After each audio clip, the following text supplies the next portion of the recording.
Imbarma may have a skin named after me, and it looks like you can get 5 free essences for the coming crossover by clicking on a link. For more news like this, stick around for this week's episode of This Week in Identity 5.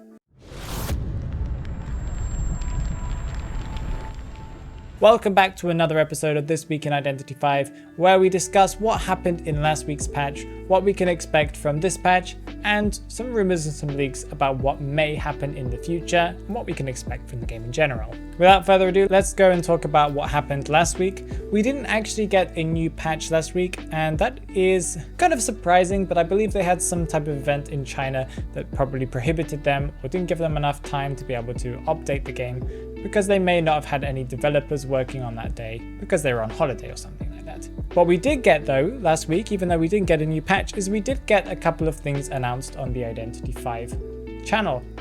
And some things that you could actually participate in to be able to, get some extra stuff. On the official Identity 5 Twitter, they announced that they're going to do a Q&A session event with the developers of the game. This is something that we've been waiting for quite a long time, and I wish they would do almost every month. Apparently this is a special event, and what you need to do is you need to answer to their tweet where they posted the Twitter devs Q&A session event.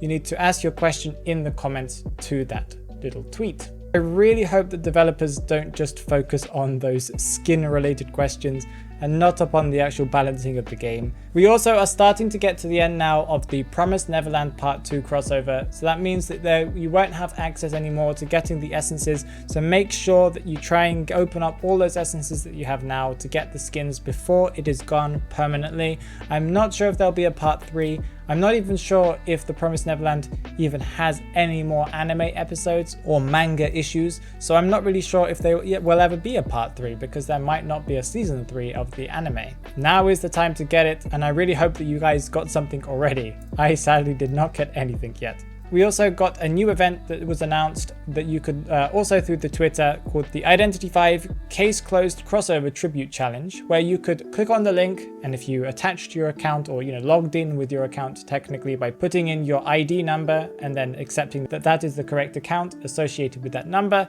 you could then possibly participate in the event where we can get up to 5 crossover essences for when the crossover happens, as long as 5 million points are required for this event. There were 2 different ways of you entering this kind of competition per se, and one of them would give 1 point and the other one would give 2 points. I believe the sharing would give 2 points towards the total 5 million. If enough people participate in this event, we can all get 5 crossover essences, and that's quite exciting. I have actually not watched Detective Conan, so I have no idea about any of the characters or anything like that, but I will do my best to research it before the event happens. Let's talk about what we can expect this week, and we can expect quite a lot, but at the same time, not a lot.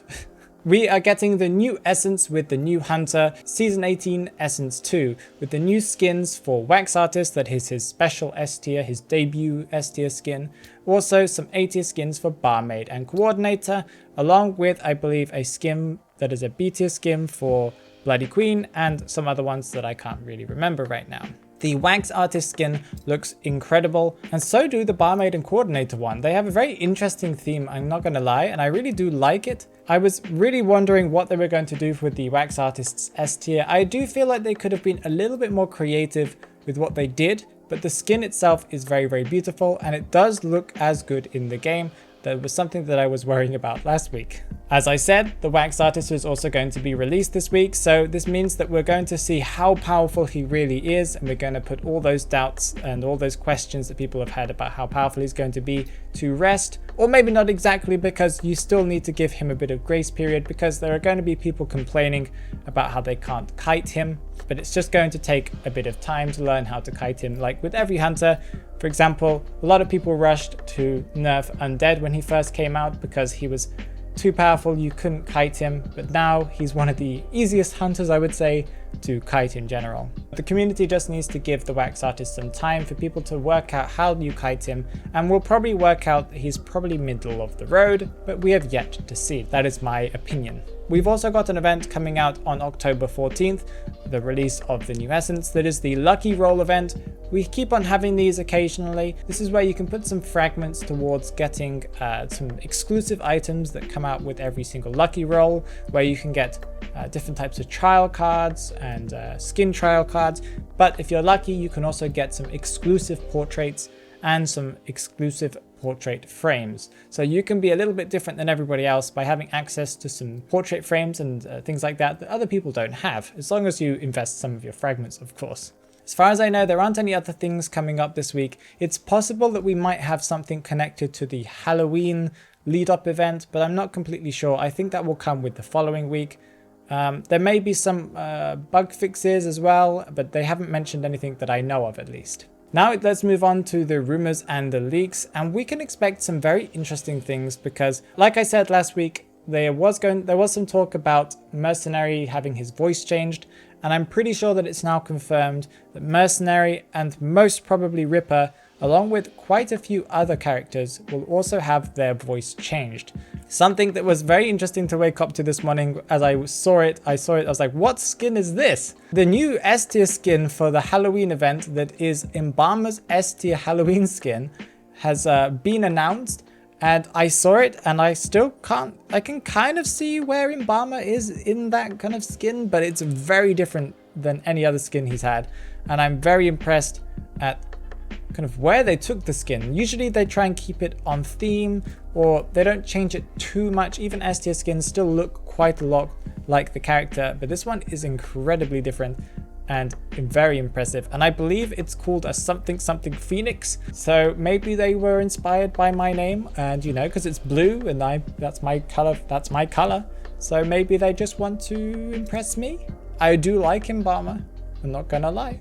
Moving on to the Talk in the Manor section of the video, where I read some of the comments from my last couple of videos that you guys left there, and I respond and react to what you guys said. I have a lovely comment from Actual Ducker, I had to read that very carefully, that says, a Terror Shock a day keeps the hunter depression away. But I feel like that's not enough. I feel like you need to have multiple Terror Shocks a day nowadays to keep the hunter depression away, because one is sadly not enough to win you the match anymore.